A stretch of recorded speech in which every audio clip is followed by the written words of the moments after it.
Welcome to Draw Process. I'm Ike. This is page 43 of First Sun and Sword, thumbnails, pencils, inks, and I'll share my thoughts over the video for the week.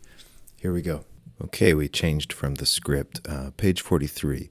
We're outside now. Farah flies up over the outer wall, balancing on top. She peeks at the men below, who don't even see her yet. We see her view of the grounds and the boat, maybe 9 guards on the ground at most, not that many. She jumps down just by the door to King Croc's throne room. Farah takes out both of those big tough guys by the throne room door to block guards' access to entering the room. The remaining guards yell and rush at her. She lashes at them, and it continues from there.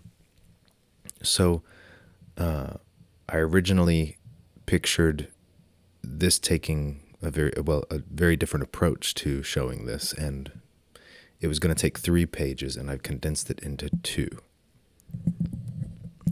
So the intro of her jumping over the wall and entering the grounds, and then the next page where she takes out the 2 main guards, I've combined those into 1 page. Now, I didn't know for sure that that's what I was going to do, but I was looking at the script, and I was thumbnailing this out and seeing what I could do. You'll see the first thing I've done here is set up the first shot that I picture, which was her up on top of the wall. Let's not even show her climbing it and stuff. She's just already perched on the wall, kind of in shadow, a nice silhouette, some nice angles of the fortress. But then I framed that shot, and then I realized, wait a minute, she's looking down. There's lines kind of pointing downward. Maybe we could do a different shape. I've done several pages now where there's 3 not very tall panels across the side by side on the top row. And I thought, well, let's change this up. So she's looking. She's up perched on the wall, and there's a guard walking away from her. Can't see her. So some of these lines will guide you down towards that guard. So then I worked out this shot, and then I thought, let's continue this shot into the next shot. So what I've done here is it's 1 big panel, basically, but I'm breaking it into 2 panels so that I can position her in 2 different spots. So 1 big panel of the soldier walking and her up on the wall, but then she moves closer to him, ready to strike. So it has to be 2 panels because I've got her physically appearing in the panel twice. So it'll be broken there. So I had to think about how your eye would move. So I need your eye to go down toward that guard, but then from the guard up and where she's positioned again on the next panel. So I've got the guard holding their spear, kind of pointing and breaking into the next panel and pointing you back up towards her. And then just the sudden strike of the spear through the throat of that guard.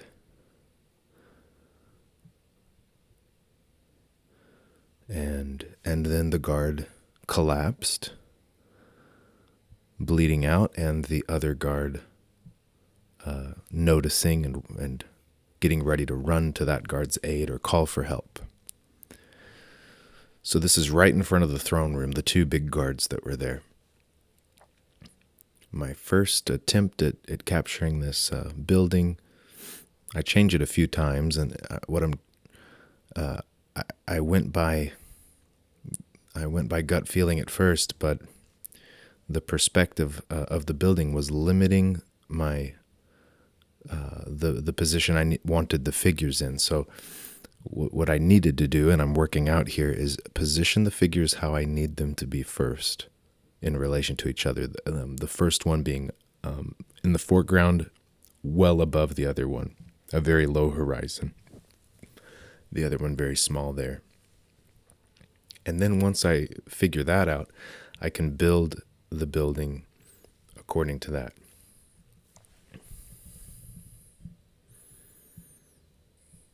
Not being restricted by by the architecture or the perspective on the background, but using it to accomplish what I want here. I'm putting this in Sharpie here so that you can see a little better what I've done. So, yeah, there's the panel breaking up there. So can the eye go down to that guard, back up to her, and then over to this guard, getting stabbed through in that next panel, and then down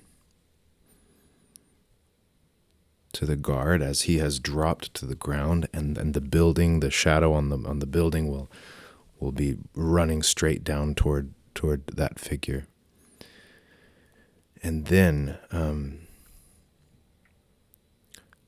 I thought the guard will be calling out for help, and I'm just making this up as I go. It's not exactly in the script. I pictured the guard could be calling out for help, maybe raising their hand towards their mouth, and she is jumping off of the roof. So she's quickly moved positions to on top of the roof of the throne room, and she's jumping straight down, spear coming right down at this figure. I thought this made it condensed, what would have taken 2 pages, it condensed it down to 1. It has a nice flow to it.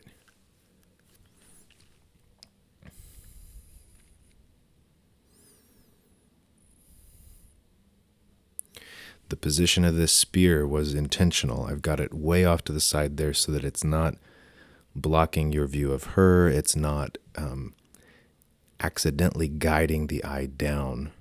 So I don't want someone to look down at this, until they get to it by going through the other panels. Here, I knew I wanted her jumping down at him. I'm trying to work out the perspective and the pose. How would someone jump down with a spear at that height, which is pretty high up, and to make sure they land safely and also impale the person and look cool doing it and all that. So I'm figuring that out. But I knew I wanted her silhouette, her outline, to break the line of the roof. And I also wanted it to be like a full bleed panel,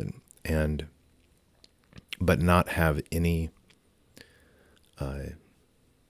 There's no line art or color above the roof's edge, so it's like it's hard to say. You'll see it when it's finished. It's just the edge of that building is basically the panel border, and beyond that will be white gutter. And her silhouette also breaks that. So some nice little playful elements. I'm trying to get out of my comfort zone and push things a little further with the design and everything. And to make it, and also get out of my comfort zone of making it more like a movie and trying to make it more just like a comic in the decisions. So there's certain things that carry over from film, like the 180 rule, like characters on the left, one character on the left, the other on the right. You should probably keep it that way so as not to confuse. But even in film, you can break these rules, and in comics, you can too, and you can break them in different ways to different degrees. So. Trying to get into what's possible here.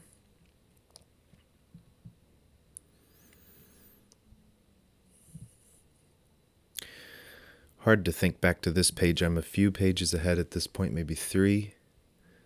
But I think it's been a consistent theme from this one to the latest one. Getting more and more comfortable with the way that I'm executing these pages, the way that I'm drawing figures and stuff. It's just getting more comfortable, and I owe it to the sketchbook work. The anatomy practice and things like that are paying off. I'm understanding the human form much better than I used to. I'm not taking shortcuts and running into problems by using basic shapes, abstract shapes to represent figures that can get you kind of into trouble when they do not correspond as well to, to the particular instance of, a certain turn of the head and the shapes you would see at that angle. That you need that knowledge, that knowledge underneath how you're abstracting it for it to work. Or a stricter set of rules. So there are artists that I see that do a great job of abstracting, and I believe they can do it without that much knowledge of anatomy, but they are following some kind of guide. So if there's maybe they're using a model, a clay figure they built that they can rotate around, or simple shapes for, like very simple shapes for certain body parts in the head. And that way, when you rotate them, you are following a rule. It just corresponds less to actual anatomy. So I've been trying to figure out like my style with that, because I like to abstract and simplify. And I like my lines to be more angular and not get too rounded. But it works better when it feels more right for me with the kind of storytelling I like to do, when my figures have more realism, not too much, but some realism, and detail in the anatomy and detail to the muscles and the form. That those pieces of it it helps the characters act. It helps me show character and personality and acting in things. So trying to figure that out. You'll see how rough my pencils are at first, and then I'm coming back and adding more detail. Some of the scribbling I'm doing is to find the form. Some of it is to try to find the shadows. Where do I want to place shadows to create depth and separate foreground and background and this kind of thing. This time I did not ink the panel borders yet. Normally I do that as a first step, but I wasn't positive where to put at least one of those panel borders between where the first big panel is getting broken up into two panels. I wasn't sure where to place that line, so I decided to wait on the whole thing.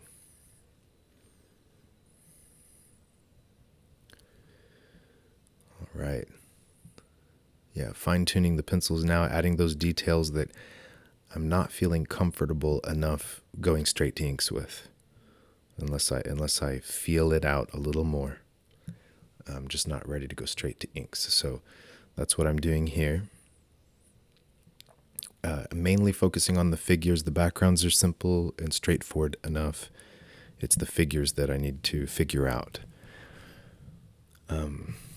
More of those details on where I want to place shadows and what shapes I want to use and you know, all that stuff.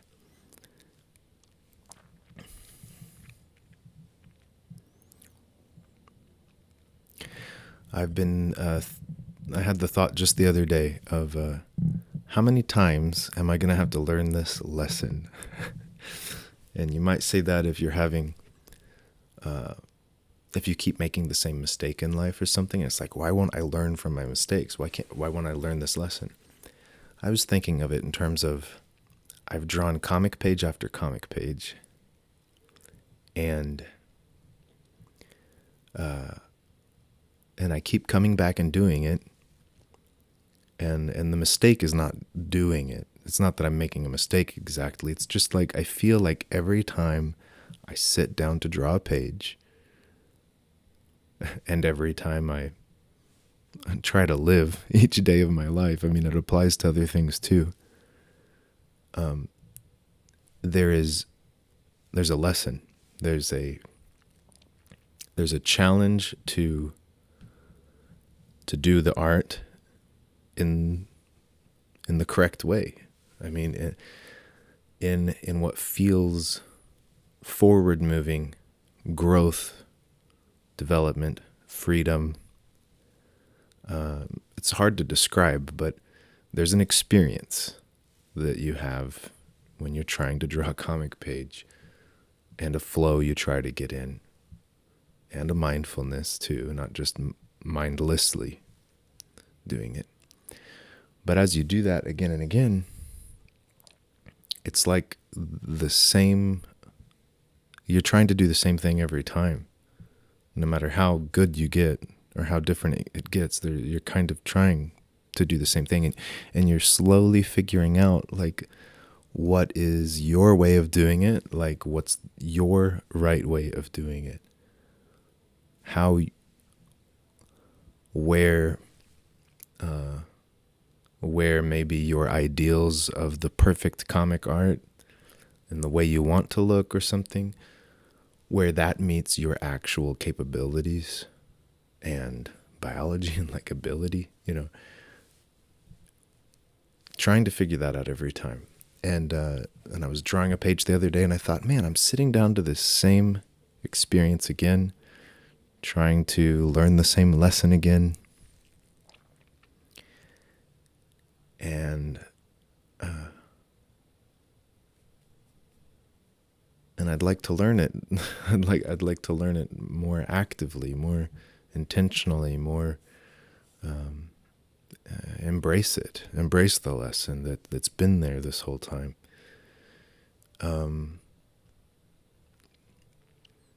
I've been feeling like with my art, it's really getting close to a level of success and skill that I've always wanted to reach. I didn't know ahead of time like how it was going to look. It's not like I had this clear picture of what I wanted it to look like, and now I feel like I'm there. It's just the sense, a feeling that my level of skill and artistry and knowledge and taste and everything's getting pretty well refined and defined. And it's getting close. So in that feeling is this feeling of growth, excitement towards the future. And then when I sit down to draw these pages, there's that feeling that's kind of like that growth feeling, like that I'm moving in the right direction. But it's like, oh, it's like right here. Like, what I'm looking for is right here, right now, on the page, in the experience I'm having drawing it. Let go. I've been doing that, actually, is letting go. Seeing it in my mind, doodling it out, trusting the expression to be clear, and just moving forward with it.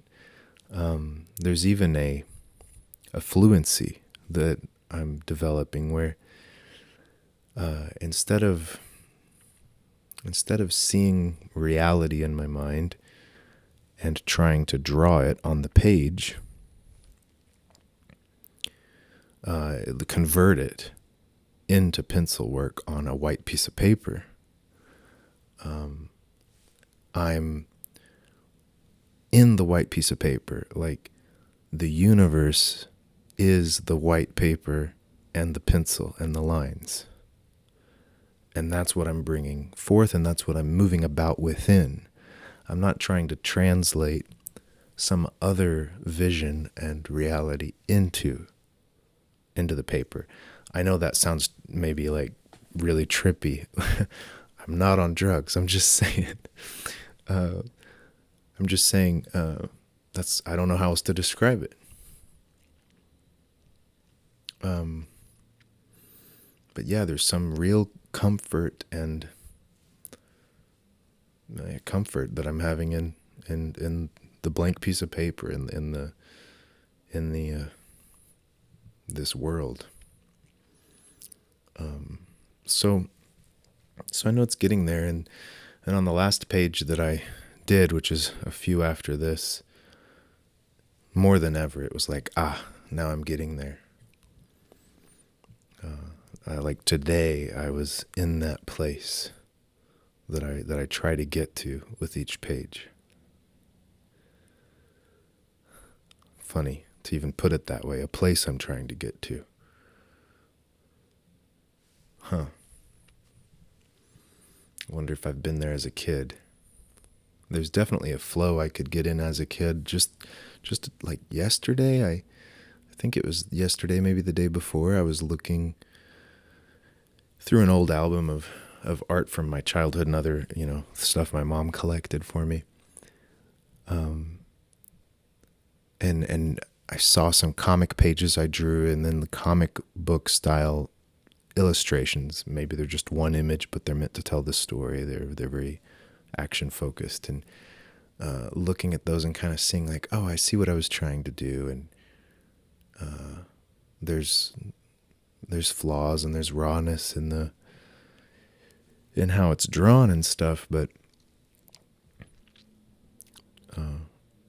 definitely trying to communicate, to express the felt experience that I'm acting through the drawings. That's a big part of it, yeah. I'm trying to act through the drawings to communicate, but it's more than that too. Maybe it just gets higher order, more refined, instead of just act through it in the sense of like a strong emotion being expressed, a strong action, something dramatic in action. It's deeper layers. I want to communicate emotionally meaningful things, values, story.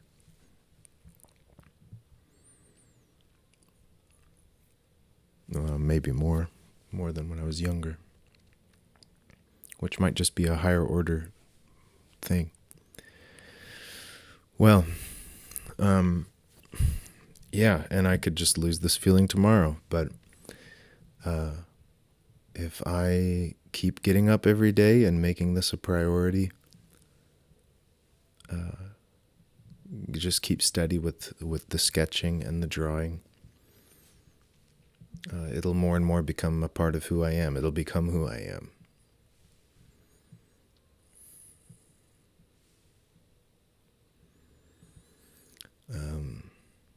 Yeah. Interesting. Okay, so the shape language of these pages, of these panels here. Now we're zoomed in, so I guess I can't show that. Yeah, there's varied overall dynamics, like the overall feeling of the shape, the form, the movement of each panel. So the first two panels together kind of make a V.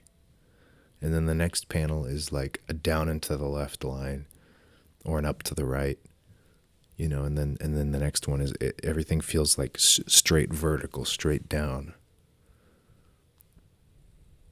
And also kind of pointing towards the bottom right corner, I guess, if you follow the lines in the stonework and the size of the people. So it kind of moves towards the bottom right too. But each of these has a different feel to it. I'm trying to consider that as well, not just the how the eye moves from panel to panel, but the dynamic, varied shape language from panel to panel.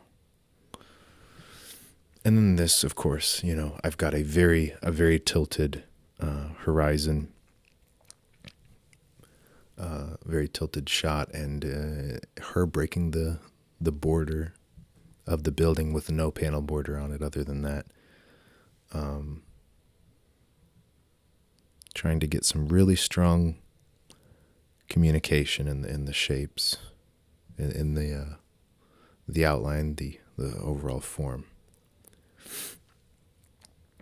One of the things I'm trying to do more of is more diagonals. I'm not always a fan of tilting the horizon. Like, Sometimes in a comic they just tilt the horizon, tilt the angle, and it feels intentional, like just to do it. Somehow just doing that would make it more interesting, so let's just do it randomly. And I tend to keep a pretty level horizon.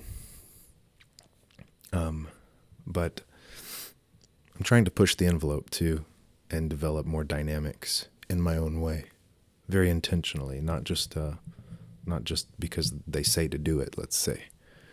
So this is part of that.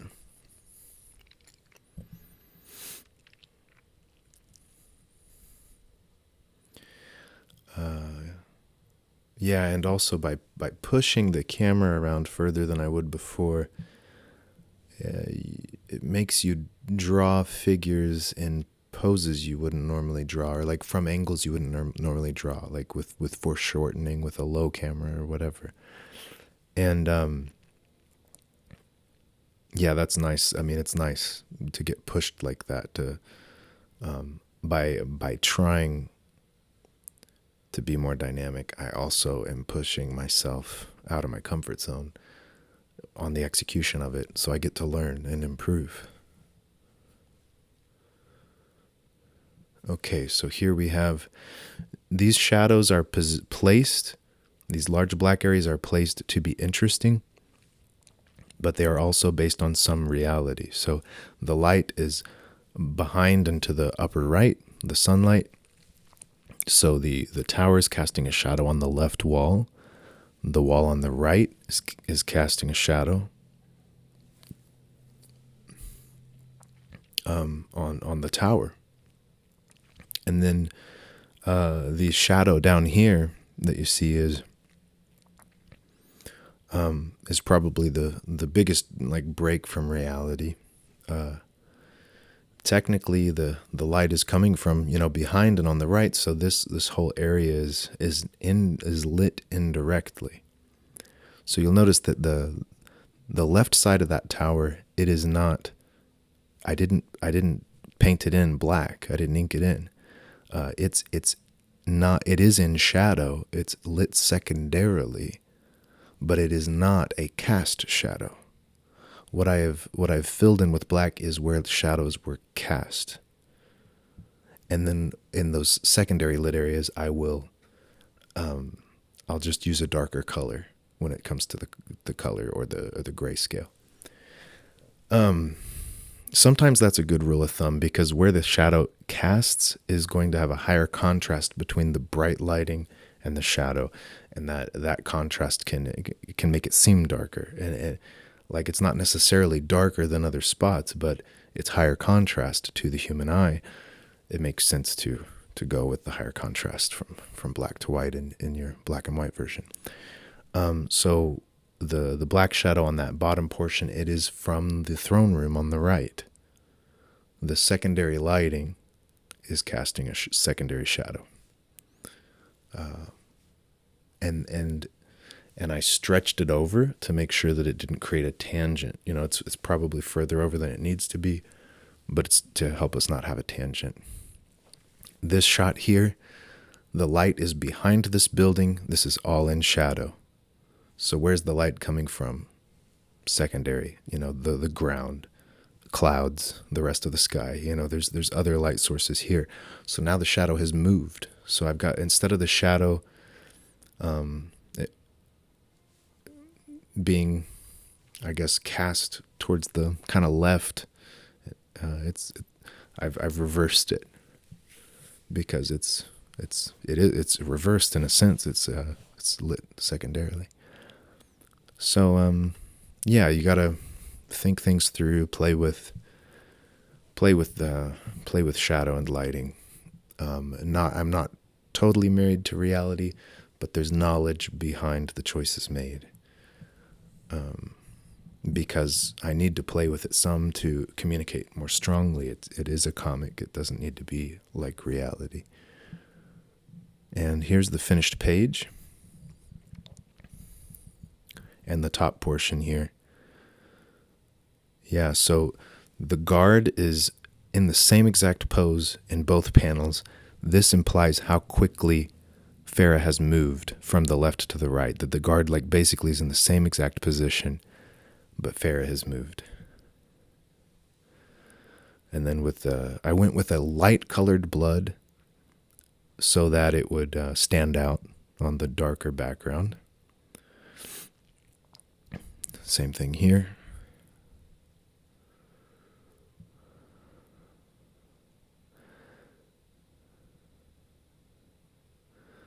And yeah, see just the white panel gutters is what you see around the building.